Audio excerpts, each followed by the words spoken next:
Vamos lá. Boa noite. Boa noite, pessoal. Boa tarde, né? Tá escuro aqui. Boa tarde, galera. A gente já vai começar. Obrigado pela presença de todo mundo. Boa tarde, pessoal. Muito bom vê-los todos aqui hoje. Bem-vindos à Hack Brasil 2019. É ótimo tê-los aqui. A Hack Brasil...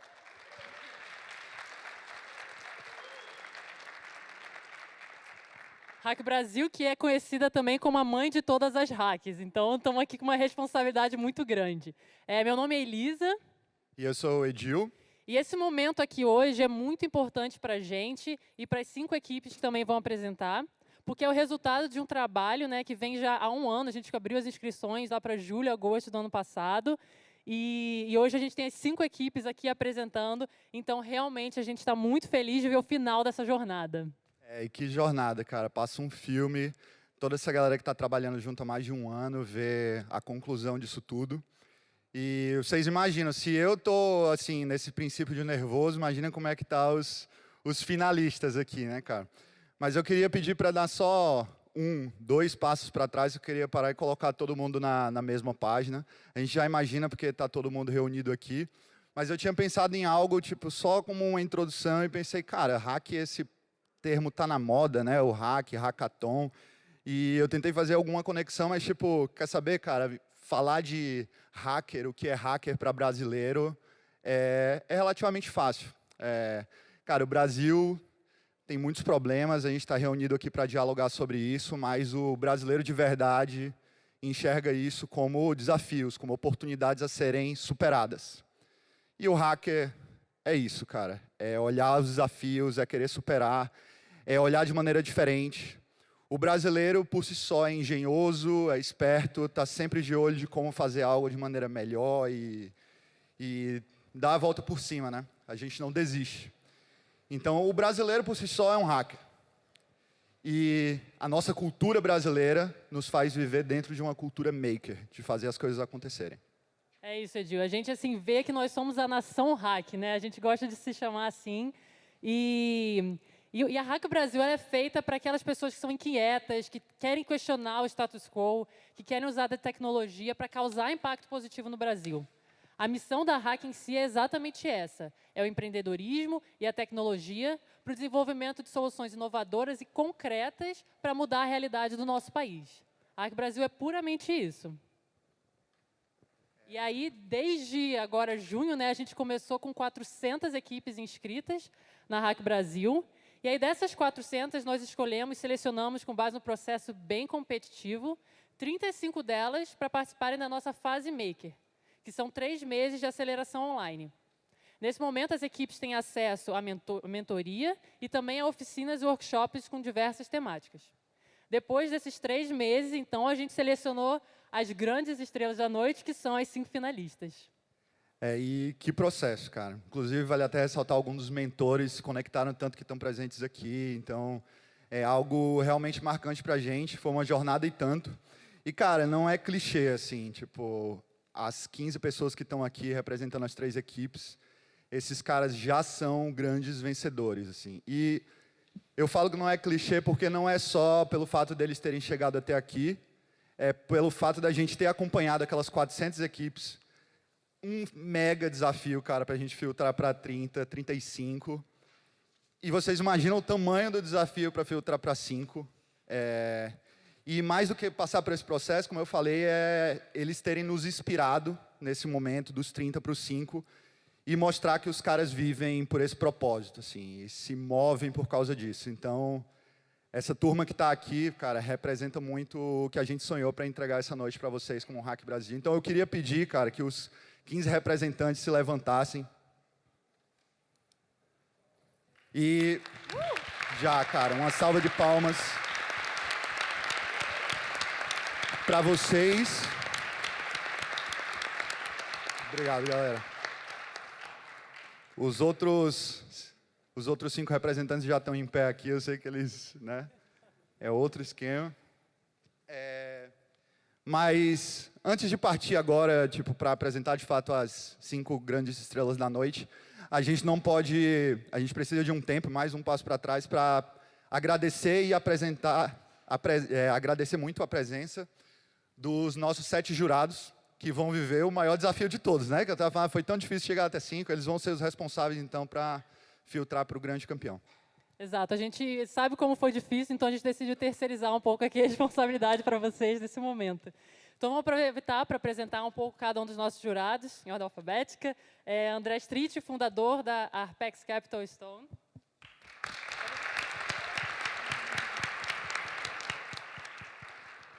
A Betty Young, que é Managing Partner da 500 Startups. O Caio Bolognese, que é sócio de investimentos da Mona X. A Cristina Junqueira, cofundadora e vice-presidente da Nubank. O Mike Krieger, cofundador do Instagram. A Renata Zanuto, head de ecossistemas e startups do Cubo Itaú. E, por fim, o Renato Freitas, cofundador da Yellow 99. Muito, muito obrigada aos 7. É realmente uma honra tê-los aqui. Eu sei que as equipes estão muito animadas também de ter a oportunidade de apresentar para vocês. Então, muito obrigada aí por terem dedicado esse tempo a fazer parte dessa missão com a gente. Muito obrigado mesmo, galera. E agora vamos para o grande momento da noite. Primeiro, eu sempre quis fazer isso, não preciso mais desse aqui. Primeiro eu vou explicar como é que vai funcionar, tá? Como eu falei, a gente tem 5 finalistas, os 5 representantes já estão aqui do lado. Cada equipe vai ter um pitch de 3 minutos para compartilhar com vocês. E logo na sequência vai ter um processo de perguntas e respostas pelos nossos jurados diretamente para esse representante, tá bom? Na sequência a gente chama a próxima equipe e ao final desses 5 a gente explica como vai ser o processo daqui para frente para a gente então definir quem é o grande campeão e o segundo lugar da Hack Brasil 2019. Então, sem mais delongas, eu quero chamar ao palco, vocês me ajudem a recebê-lo aqui, o representante da NextCam. A NextCam usa visão computacional e inteligência artificial para evitar acidentes e controlar o absenteísmo e produtividade na construção civil. Chega aqui, NextCam.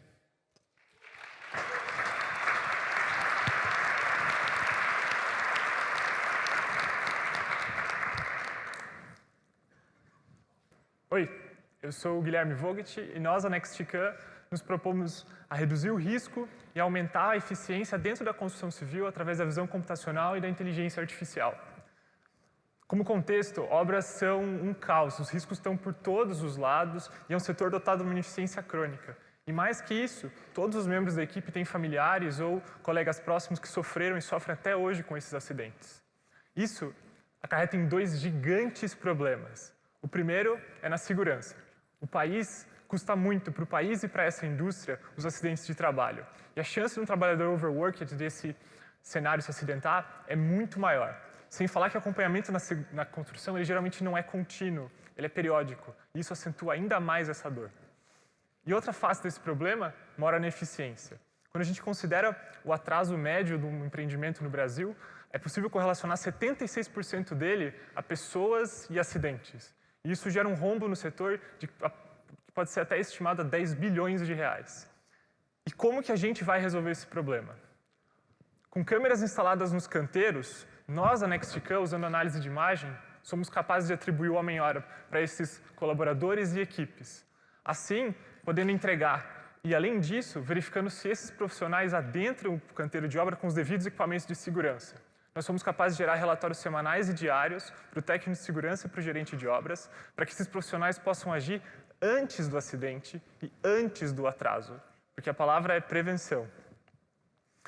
A gente também acredita que o nosso modelo de negócio ele vai se basear no custo de instalação inicial mais um recorrente mensal, e a gente acredita ser capaz de auxiliar no acompanhamento do projeto, mais importante que isso, na validação de medidas corretivas e acompanhamento, e também no controle de assiduidade.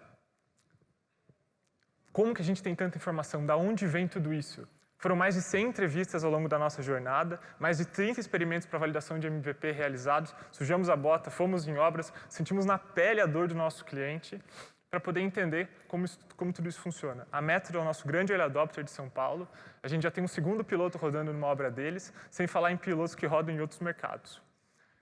E a Nextica surge como?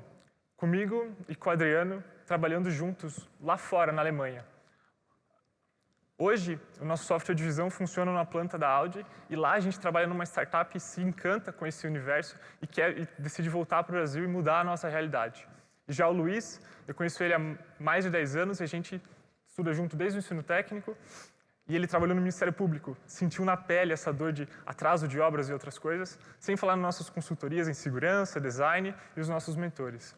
E eu reforço, nós, a Nextica, visamos proteger pessoas e poder tornar os ambientes de risco mais seguros e organizados. Muito obrigado.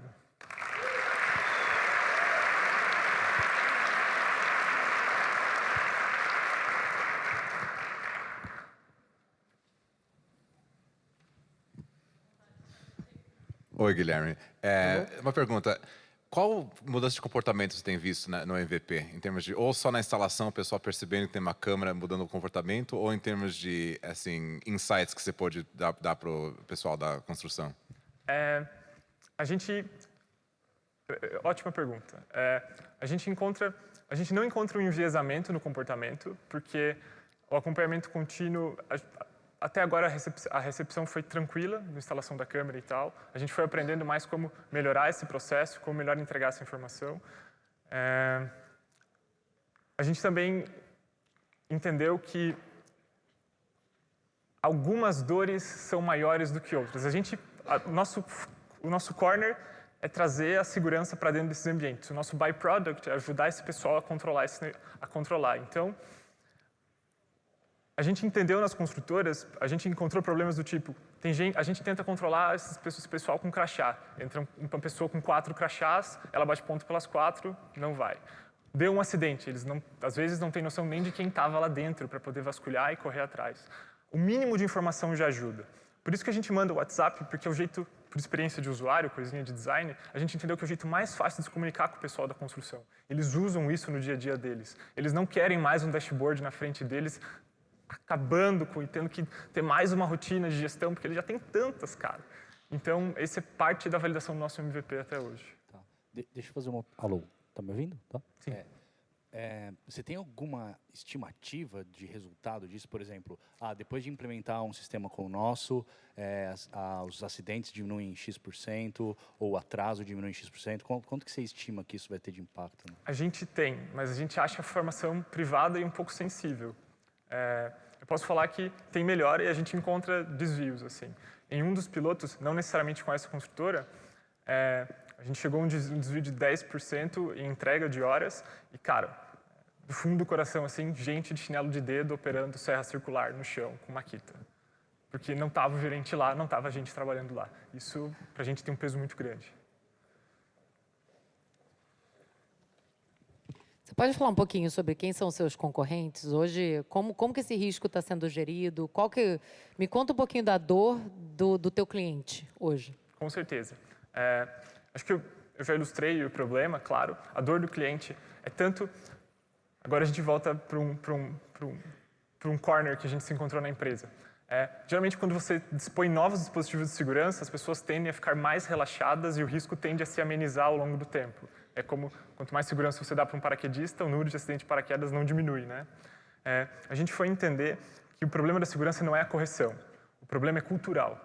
E você só vai resolver cultura com observação, com estatística, com medição, com acompanhamento. Não adianta eu fazer o negócio apitar quando o cara tira o capacete, que eu só vou estar prevenindo aquele acidente. Eu preciso introduzir essa cultura mais adentro. E outro problema é a distância entre esse ambiente de acompanhamento do projeto em si só e a execução, porque às vezes não é a mesma, a estrutura de negócio é bem confusa, às vezes é incorporadora, às vezes é empreiteira, às vezes é construtora, e tudo isso muda como o cliente consome e usa o nosso produto. O seu cliente constatou alguma alteração na frequência dos pedreiros após a instalação? É um pouco sensível. É porque a gente não... Se você não puder falar do impacto do cliente, ferrou, né? Claro. Sim. Era melhor você não mostrar, então, o cliente. Sim. A gente tem algumas melhoras na assiduidade, assim. A gente não sabe dizer que se foram tomadas medidas corretivas, como que essa galera foi.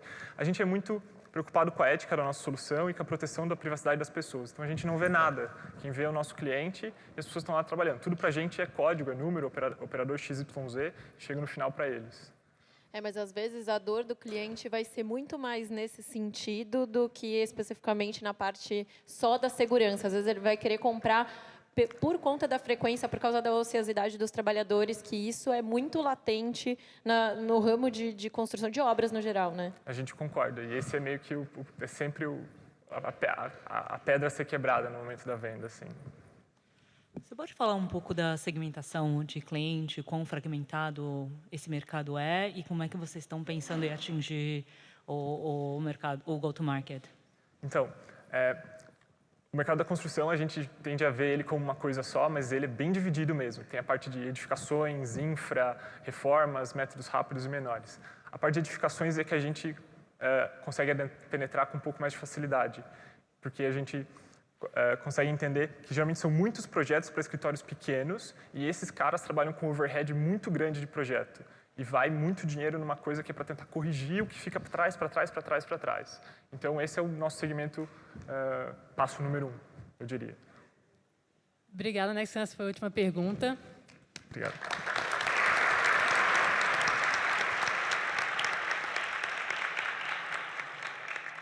Enquanto os jurados vão anotando aí as avaliações, a gente aproveita para convidar a próxima equipe, que é a Blue. A Blue integra fontes de dados e usa inteligência artificial para calcular o risco de uma doença crônica. Blue?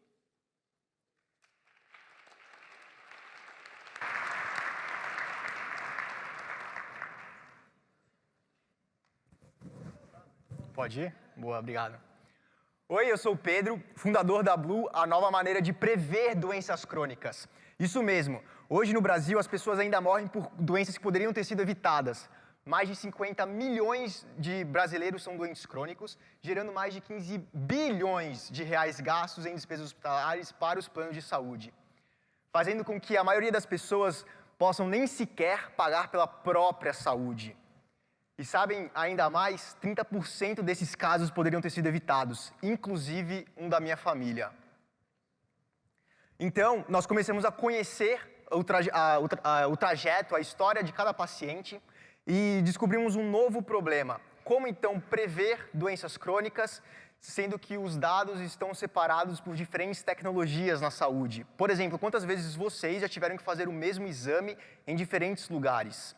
Então, nós criamos a Blue, um novo software inteligente da saúde do Brasil. Simplesmente com o CPF, por exemplo, Renata, você pode ser a nossa voluntária? Qual o seu CPF, por favor? Desculpa. 312, 668, 658, 37. Ai, meu Deus. Perfeito. Só com o CPF, a Blue consegue extrair os dados, as informações de uma pessoa, de laboratórios, hospitais e planos, e assim prever diversas doenças crônicas. Começando...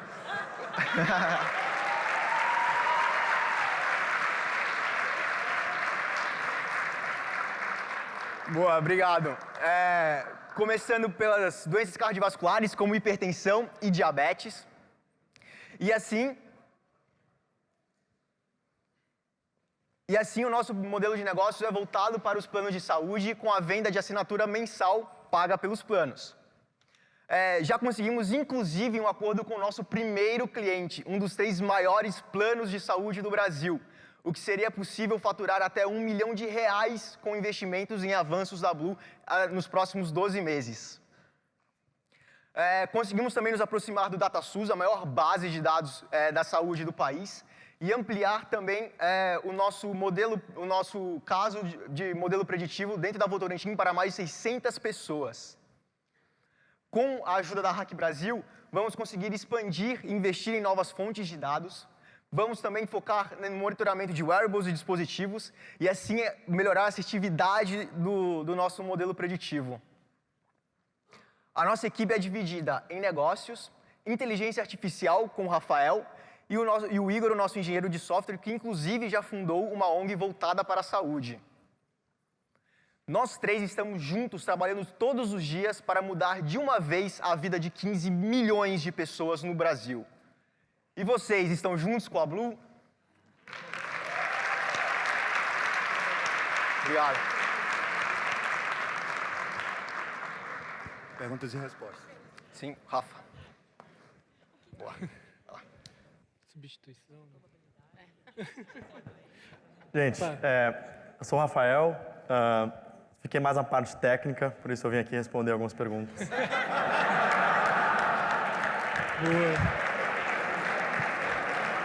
Um dos responsáveis, inclusive, pelo software. Valeu. Bom, antes de mais nada, parabéns aí pela apresentação, muito legal. Obrigado. Acho que quando fala de saúde, toca em grande parte da população, que nem vocês falaram. Agora, minha dúvida, eu vi que vocês estão usando dados DataSUS, Vigitel. Como que é o treinamento desse algoritmo e como que vocês levam em conta dados comportamentais para fazer análise de propensão a risco? Maravilha. Deixa eu só ver como é que eu passo aqui. Olha, a gente recebe dados de diversos, que a gente chama de silos, né, como o Pedro trouxe. Então, geralmente, os dados de saúde estão dispersados em uma clínica, um hospital. Tem um raio-x teu que está aqui nesse lugar e tem um exame de sangue que está em outro. E a gente procura criar essa integração. E por isso que, com essa massa de dados muito grande, a gente consegue rodar algoritmos do tipo, basicamente, regressão logística. A gente usou Support Vector Machines no começo. E aí chegou até, nos últimos, no modelo de predição de doenças cardíacas, a começar um modelo de Deep Learning, que usa o Keras, né, que é o modelo do Python, para fazer uma previsão usando redes neurais. Mais ou menos por aí. Como que vocês estão pensando na questão de data protection, privacidade? Porque essa é a grande discussão, né? Deixa eu só... O uso de dados, fontes, privacidade. Muito boa pergunta. Na verdade, assim, a gente pesquisou muito isso, né? E de acordo com a lei, a LGPD, ou a Lei Geral de Proteção dos Dados do Brasil, no artigo 11 aqui, existe uma cláusula muito legal para o nosso caso aqui, que diz que os dados podem ser usados sem problemas no caso da tutela de saúde, sendo que isso pode gerar benefícios para as pessoas, né? Então, mais ainda, né, a gente sabe que isso é um assunto delicado, por isso a gente resolveu colocar também no nosso sistema uma possibilidade de dar o poder de controle dos dados pro paciente. Então, no caso de você estar ali, por exemplo, com o seu médico, esse aí sou eu, se eu clicar ali, pedir para o meu médico clicar em privacidade, eu posso solicitar que ele esconda qualquer um dos meus dados para que ele não esteja mais disponível no sistema e aí proteger a minha integridade de dados. Ok.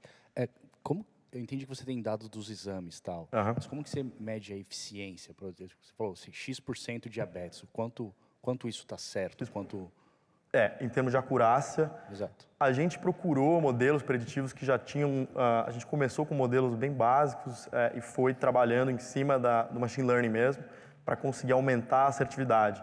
Aí que está talvez o nosso principal diferencial, porque, cara, a gente explorando dados, por exemplo, como o Vigitel, que é um censo que foi feito de saúde, você tem dados tão diversificados do tipo quantas vezes a pessoa come feijão por dia, e consumo de hortaliça, se a pessoa faz faxina em casa, tá lá, cara. Todas essas informações sobre uma massa grande de pessoas. Claro que a gente não tem isso sobre todo mundo, mas treinando os nossos modelos com uma massa tão diversificada de dados, a gente começou a melhorar bastante a assertividade. Os nossos modelos hoje, assim, para te dar números, né? O modelo da diabetes, estamos chegando ali com sorte nos 87% de acurácia, nos dados grandes, e para algumas pessoas fica até melhor. E no de doenças cardíacas está melhor. A gente conseguiu ali 92% mais ou menos de acurácia. Desculpa, só para clarificar, você citou esse tipo de variável, então vocês têm, na interface com o usuário, vocês coletam mais informação além da... Tipo, você vai perguntar para o cara se ele come feijão, hortaliça, tá bom. Ótima pergunta. Só para botar um ponto em cima disso, isso também a gente pensa que pode ser muito usado pelos médicos, né, em relação com o paciente. E aí, se o médico descobre ou tem acesso a um dado novo, ele tem... por esse login que ele fez no nosso sistema, direito de colocar uma informação a mais para crescer o banco de dados. Então, curioso a resposta médica, assim, introduzindo essa parte nova na consulta, qual foi a reação nos primeiros momentos? Claro, uma coisa que a gente percebeu que foi muito interessante, recebemos bastante esse input, a flexibilidade do nosso sistema, e aí a gente pensou por isso em incluir o que a gente chamou de módulos possíveis de expansão. Então, assim, se por acaso um modelo preditivo for criado aqui no MIT, que prevê doenças crônicas, que seja mais legal do que a gente tem essa possibilidade da pessoa imediatamente submeter o modelo para entrar aqui no nosso sistema e rodar também. Porque aí a gente dá mais acesso para que os outros também... A gente espera que mais pesquisadores usem isso para criar outros modelos legais também. E os médicos, com certeza, tiveram uma positividade com isso. E qual que é o modelo de negócio de vocês? A gente pretende ter uma precificação do tipo software como um serviço para ser usado pelos planos de saúde, e aí cada usuário paga um custo, a gente estimou ali em torno de R$22 para usar o software por usuário. Né? E aí, em cima disso, a gente pretende crescer com essa escala. E você Pessoal, já tem cliente? tempo esgotado. Desculpa interromper. Temos um cliente legal. Muito obrigado, Blue. Salva de palmas, pessoal. Obrigado. Valeu.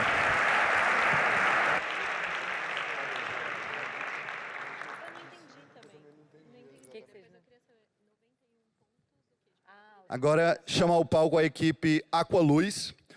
A Aqualuz é um dispositivo inovador de baixo custo que utiliza luz solar para potabilizar águas de cisternas do sertão por 20 anos. Salva de palmas para a Aqualuz.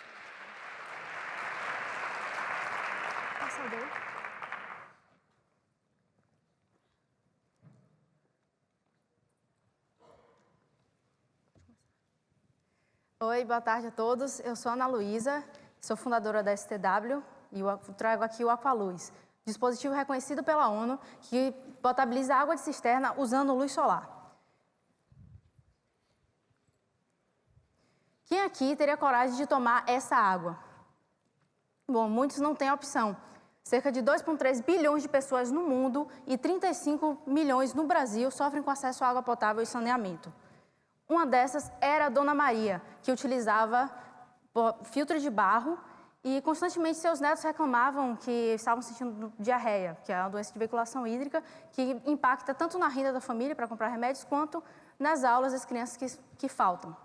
E por isso desenvolvemos o Aqualuz, uma tecnologia que utiliza a desinfecção solar da água e é a única tecnologia do mundo voltada para a cisterna que funciona em 3 simples passos. Primeiro, a água é bombeada, passa pelo filtro que retira partículas sólidas.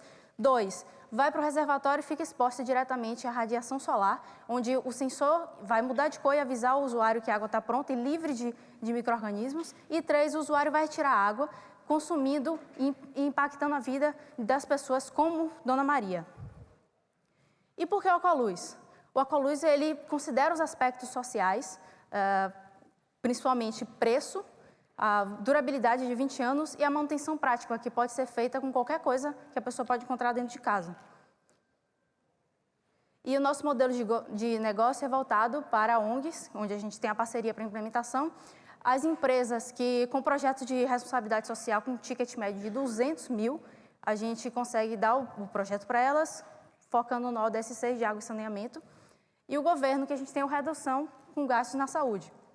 E nossos resultados são mais de 30 milhões de copos de água limpa até agora, e é só o começo. Já temos a patente e a certificação básica da tecnologia concluída. E o potencial é que, com apenas 100 mil de investimento em 2019, em 4 anos teremos mais de 16 mil famílias impactadas só com os projetos que a gente prospectou até agora. Sendo que nossa equipe é multidisciplinar, formada por mim, formada em biotecnologia e pela UFBA, e em liderança e novos empreendimentos pelo MIT, Letícia e Marcela, engenheiras que cuidam da tecnologia, e Lucas, que é do marketing. E nós queremos crescer mais de 400% até 2021. E o que nos move é justamente saber que temos a tecnologia que vai conseguir tornar dessa água até essa água aqui, sem custo nenhum para as famílias. E queremos fazer um convite para todos vocês.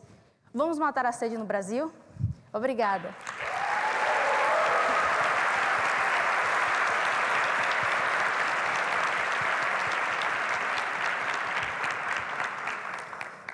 Aberto para perguntas. Você citou alguns números, Ana.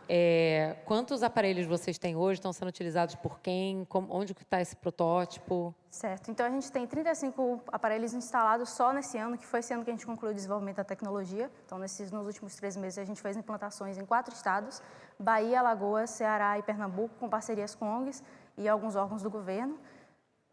Acho que respondi.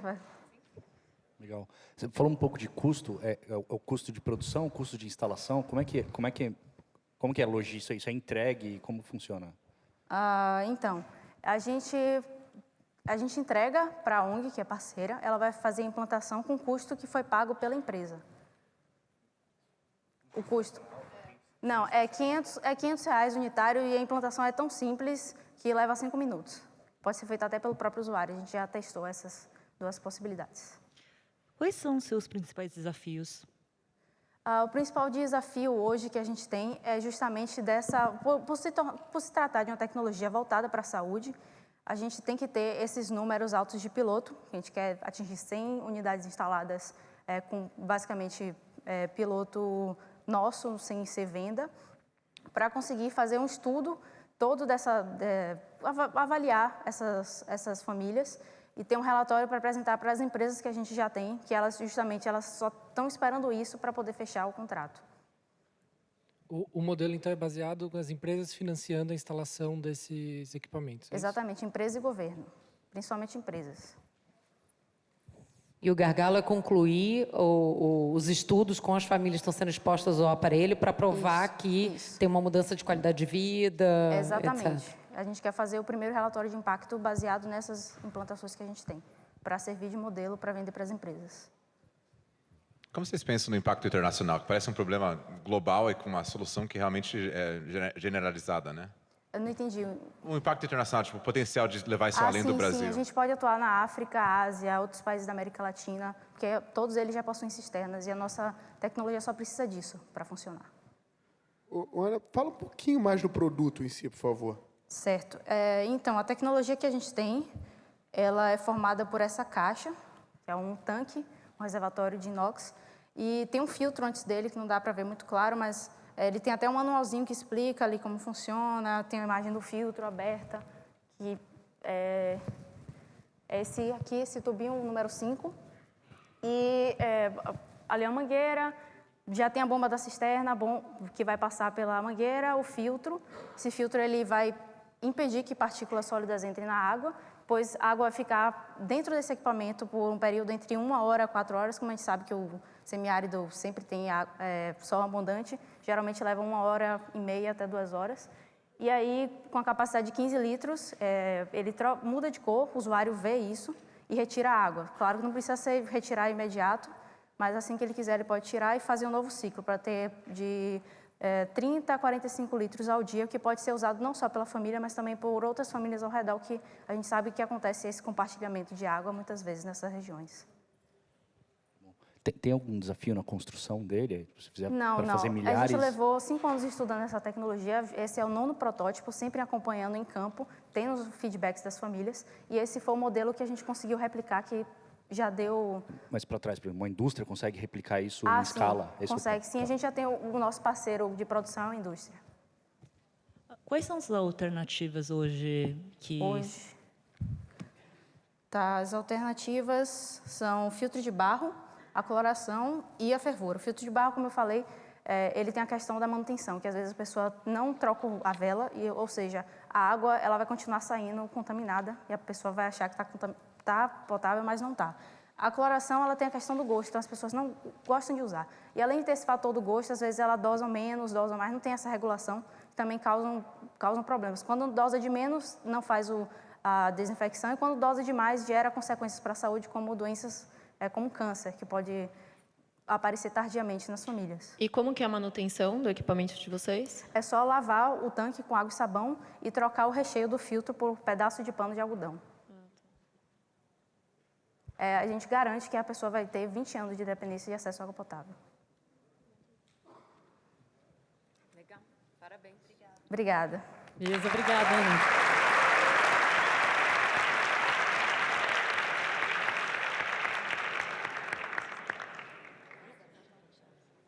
Beleza, vamos então para a nossa quarta equipe, que é a L-Drop. A L-Drop ela faz pulverização agrícola precisa, eficiente e sustentável com drones de alto desempenho. L-Drop. Obrigado. Bom, boa tarde a todos, meu nome é Vitor. Antes de começar, eu queria fazer uma pergunta para vocês. Quando vocês ficam doentes, vocês tomam uma caixa inteira de remédio de uma vez ou segue a receita do médico? Na agricultura, não é diferente. Quando aparece alguma praga ou doença no campo, o produtor precisa fazer a aplicação dos defensivos na quantidade e no tempo corretos, porque o controle de pragas é uma das atividades que garantem a produção de alimentos em larga escala. Geralmente, esse controle é feito com a pulverização de defensivos, mas os meios atuais de pulverização são, na verdade, do século passado e muito ineficientes. O avião desperdiça até 80% dos herbicidas aplicados. O trator causa um amassamento de até 5% de toda a produção e o pulverizador manual causa a contaminação de 25 pessoas por dia no Brasil. E será que é possível um controle de pragas mais sustentável, sem tanto desperdício e risco de contaminação? E é para isso que criamos o H25. É um drone com tecnologia nacional, capaz de pulverizar mais de 100 hectares por dia. Ele tem 2 horas de autonomia, o que é 12 vezes maior do que os drones pulverizadores elétricos do mercado. E o nosso sistema de controle permite o voo automático, o que garante a capacidade de pulverizar exatamente a quantidade necessária de defensivos em cada ponto do terreno. Isso reduz muito o uso de agrotóxicos. Vocês sabiam que 1/5 de todos os defensivos vendidos no mundo vai para o Brasil? São 9 bilhões de dólares por ano em produtos que devem ser aplicados com mais precisão. Só a soja, cana e milho já somam 61 milhões de hectares plantados. E com a tecnologia de pulverização aérea de precisão que nós desenvolvemos, nós temos acesso a esse mercado de mais de 2 bilhões de reais anuais. E ele drop inova sem criar mais dor de cabeça para o cliente. Ele não vai comprar um equipamento, e sim um pacote de serviços que entrega como resultado uma pulverização precisa e de qualidade, sem agredir o meio ambiente. Nós cobramos pelo serviço de pulverização um valor médio de R$ 35 por hectare, que está em linha com o mercado. Mas o benefício para o produtor vai muito além. Só com a redução do desperdício de herbicidas, nós conseguimos reduzir em mais de 6 bilhões o custo para os produtores brasileiros. Qualquer cultura agrícola pode se beneficiar da nossa solução. E não é por acaso que nós já temos cartas de intenção de compra do serviço assinadas por clientes de diferentes culturas e tamanhos de propriedade. Então, se vencermos a Hack Brasil, utilizaremos o prêmio para iniciar o atendimento a esses clientes que já estão nos esperando, já que um deles é a Coplacana, uma grande cooperativa de São Paulo, que tem mais de 10 mil famílias de cooperados que não têm acesso a uma solução de pulverização adequada e que, portanto, sofrem com a baixa produtividade. Então, nos ajudem a revolucionar a agricultura brasileira com controle de pragas mais sustentável, preciso e ágil. Muito obrigado.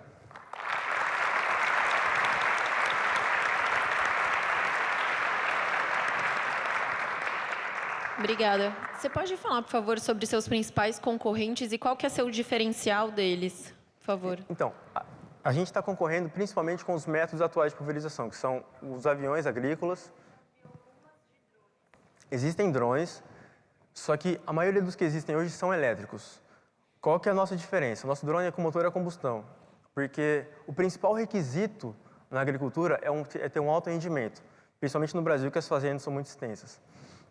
Então, os drones elétricos, em função da densidade energética da bateria ser muito baixa em relação aos combustíveis, eles não conseguem operar o dia inteiro sem realizar várias trocas de bateria durante a operação. E isso torna o drone elétrico financeiramente inviável para ser usado na pulverização de defensivos. Exatamente. Como funciona na prática? Assim, trabalhar no campo tem a complexidade que você trouxe ali. Eu tenho só 2 perguntas mais simples. Assim, como você compara com os custos atuais que ele já tem hoje e olhando para ele drop em si, como que é o seu custo para ter manutenção, ter esse drone disponível, substituição? Você já tem alguns dados nesses pontos? Não. Temos. Então, nosso negócio é um sistema produto-serviço. Então, o produtor não vai comprar mais o drone. Ele quer simplesmente ter o resultado da pulverização da aplicação dos defensivos. Então, a gente toma conta de toda a parte de manutenção, treinamento de pessoal e da pulverização em si. E em relação a custos, nós cobramos R$ 35, que é o valor que eles cobram hoje, mas o principal benefício que eles vão ter é evitar o desperdício que os métodos atuais não conseguem evitar. Por exemplo, hoje quando você tem uma infestação de corda de viola na cana, por exemplo, quando tem 20% da área infestada, já é demais, eles têm que fazer a aplicação com o avião. Então, os outros 80% dos herbicidas, eles simplesmente são jogados fora, em área que você não precisa aplicar. Mas como você é obrigado a fazer a aplicação, você tem que arcar com esse custo. O fato é, o custo de herbicida geralmente é de 2 a 3 vezes maior do que o custo da aplicação em si. Então é aí que o produtor ganha usando nosso serviço. Como funciona? Requer que tenha alguém da Elidrop na fazenda, fazendo a programação? Precisa ser aqui, aqui e lá. Como é esse processo? Então, deixa eu só voltar aqui. Nossa. É assim, hoje os produtores já conseguem mapear, usando drones, já conseguem mapear onde estão as pragas na lavoura. Só que eles não têm uma ferramenta que permita agir de acordo com esse mapeamento das pragas. Então, a gente vai receber esse mapeamento que já é feito, ou terceirizar esse mapeamento caso o produtor não tenha, e programar quais áreas devem receber os defensivos a partir desse mapa.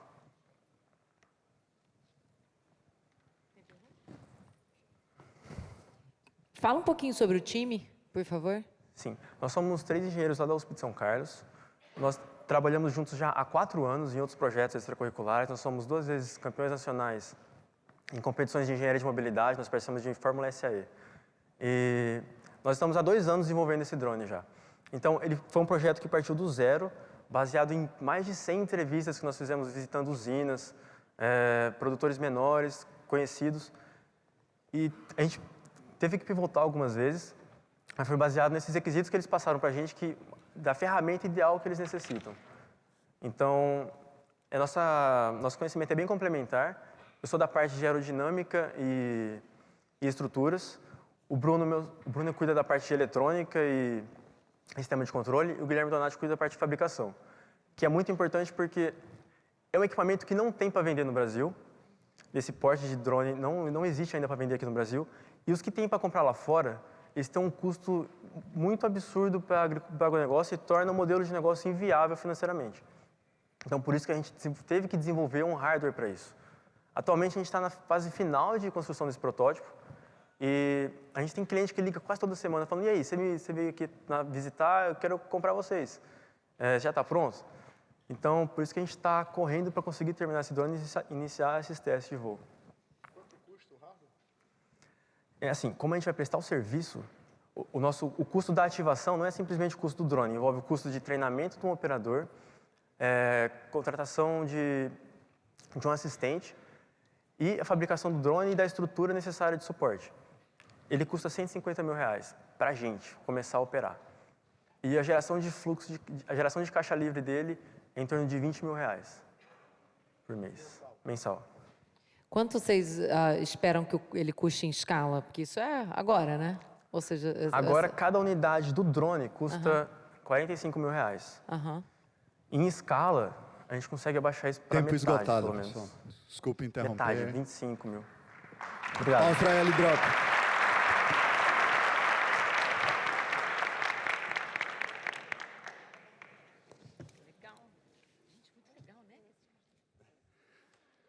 Agora eu convido ao palco a última equipe finalista, a InStock. A InStock, ela conecta estoque parado com pessoas físicas, reativando o valor e promovendo a economia circular. Chega em InStock. Bora. Gente, boa tarde. Meu nome é Gabriel e eu sou o fundador da InStock. E o que fazemos parece simples. Nós conectamos o estoque parado no varejo de roupas com pessoas físicas. Mas por que eu digo que parece simples? Primeiro, porque é um problema do varejista. Segundo o Sebrae São Paulo e FEComércio, estoque é um dos principais problemas entre o micro, pequeno e médio varejista. A estatística é que de em cada 10 lojas, 7 têm excesso de estoque. Segundo, porque é um problema ambiental global. Somente no Brasil, desperdiçamos cerca de 1 caminhão de lixo têxtil por segundo. E terceiro, porque esse problema afeta a todos nós. Porque têxtil, roupa, é o segundo maior mercado de consumo do planeta. E apenas no Brasil, movimentamos cerca de 200 bilhões de reais somente no ano passado, crescendo 9% ao ano. Mas é que tá. Percebemos que esse mercado é extremamente sazonal e ao fim de cada coleção e mudança de estação, toneladas de peças de roupa ficam para trás, sem giro, sem lucro e sem uso. Roupas que poderiam aquecer a economia, empregar pessoas, despoluir o meio ambiente, mas principalmente vestir brasileiros. E é aí que a gente entra. A InStock atua em duas formas. Primeiro, para o varejista, desenvolvemos uma plataforma web focada especialmente para a loja dele, onde ele pode importar produtos, gerir pedidos e adicionar inteligência na gestão e giro do seu estoque parado, de maneira simples. E de outro, conectamos todos esses dados num aplicativo, aberto ao público, onde o consumidor pode, por geolocalização, fazer uma compra consciente, de alta qualidade e baixo custo, e podendo retirar ainda no mesmo dia, com acesso em estoque de todas as lojas locais e shoppings perto dele. Com essa tecnologia, cada lojista passa a ser o seu próprio distribuidor de estoque, sem precisar sair da loja, enquanto maior grupo de população passa a ter acesso a roupas de qualidade e, com isso, freando o impacto ambiental têxtil, caminhando para uma economia mais sustentável e circular. A nossa monetização acontece de duas maneiras. Primeiro, conseguimos uma comissão por cada peça em giro de estoque no aplicativo e, segundo, na forma de dados, fornecendo relatórios inteligentes ao varejista, agregando valor de longo prazo no seu negócio. Falando agora um pouco do nosso roadmap, já rodamos o MVP no shopping lá de Curitiba e conseguimos girar um estoque parado de 2 anos em 4 semanas. E com o prêmio da Hack Brasil, vamos investir principalmente em marketing e comercial, pois já temos mais de 300 cadastros ativos esperando a plataforma sair e lojistas early adopters já testando a nossa solução, com a previsão de bater o break-even no 6º mês. E quem somos nós? Um arquiteto e 2 engenheiros da Federal do Paraná, founders técnicos e multidisciplinares, apaixonados por tecnologia, mentorados por quem tem muita experiência no board de conselho de outras grandes startups. E por que fazemos é o seguinte, não vemos sentido num país como o Brasil ter toneladas de peças de roupa parada em estoque, enquanto milhões de brasileiros não têm acesso a roupa de qualidade. E para reverter isso, a gente vê a Brasil Conference como muito mais que um parceiro comercial, mas um parceiro de sonhos. E o nosso sonho grande é resolver esse problema gigantesco conectando pessoas. Muito obrigado.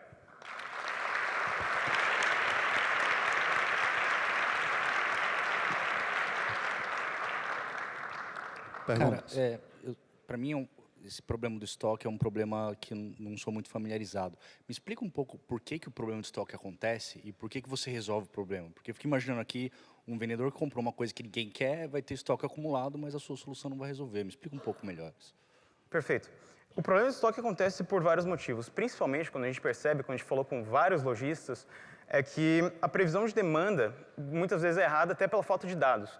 Então você imagina que você vai vender determinado produto em 10 mil unidades, chega ali você vende 3, vende 4. E principalmente ano passado com a greve dos caminhoneiros, isso aconteceu demais, com vários lojistas a gente ouviu isso. E o interessante mencionar aqui também é que eles não têm um canal de distribuição muito adequado. A gente viu muito lojista muito grande, franqueado, que ele ainda tenta vender por WhatsApp. Tem muito estoque que se perde porque ele dá para os vendedores, tem estoque fazendo o aniversário atrás.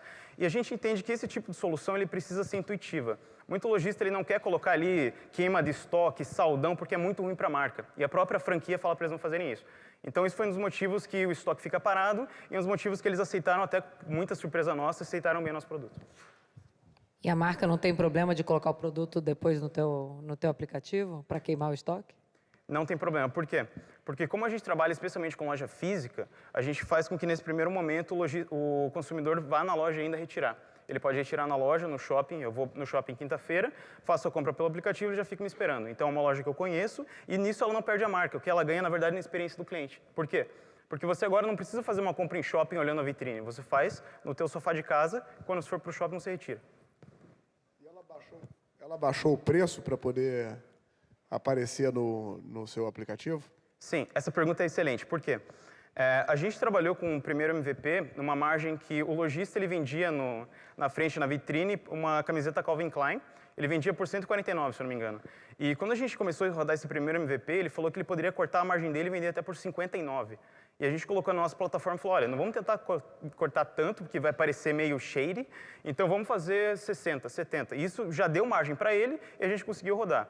A gente ficou bem surpreso, porque uma cliente nossa, uma prospect nossa, que a gente está conversando agora, ela teve que vender 1000 estoques de uma vez, abaixo do preço de custo dela, porque ela não tinha canal de distribuição, ela não tinha o que fazer. Estava correndo e estava acumulando estoque. Então, o preço que a gente coloca ainda está dentro da margem. Como é que você trabalha com fotos distintas de vários lojistas? O cadastro dos produtos acontece hoje em 2 etapas.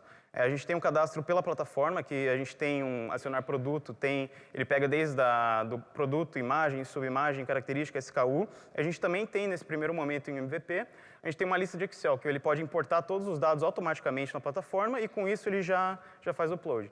O que já está no nosso roadmap também é fazer integração com os grandes RPs do mercado. A gente já mapeou aqui, por exemplo, Lynx, Microvix, Fênix, eles já têm um market share muito grande que, fazendo essa integração, a gente também resolve esse problema de maneira rápida.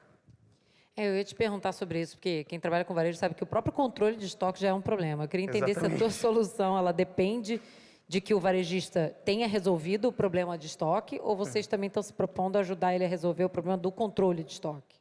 Essa é uma pergunta muito boa, porque quando a gente fazia as pesquisas e validação EPOC, a gente percebeu que tem muita loja que é boa, que tem renome, mas tem livro caixa que um anota aqui e outro anota lá, tem Excel que tenta integrar, e a própria ferramenta e o software pela franquia também é lento, que tem um técnico que precisa vir.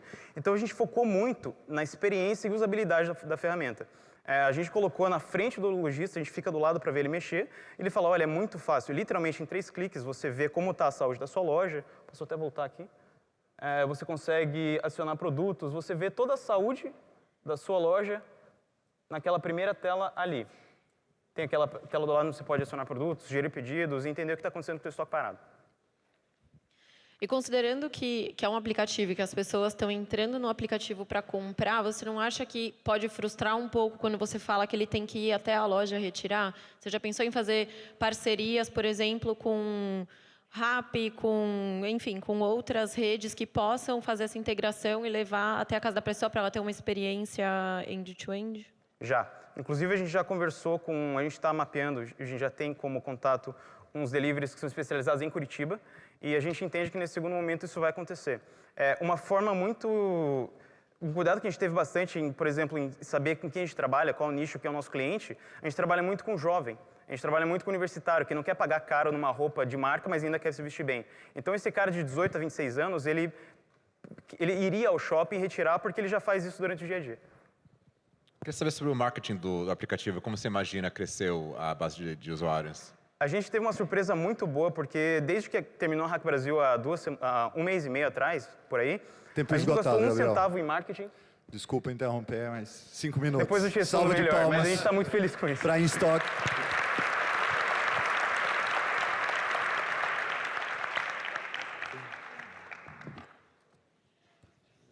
E aí, galera, curtiram?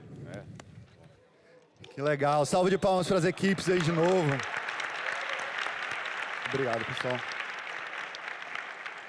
Eu acho que deu para vocês sentirem um pedacinho do que a gente vem sentindo nesses 8 meses, assim, esse frio na barriga e, cara, inspirador vê-los nessa reta final. Bom, com esse último pitch, a gente encerra a primeira parte, tá? Então, só explicando para vocês o que é que vai acontecer como próximos passos. A gente vai ter a apuração das notas dos nossos jurados e logo em breve a gente volta com os vencedores, tá?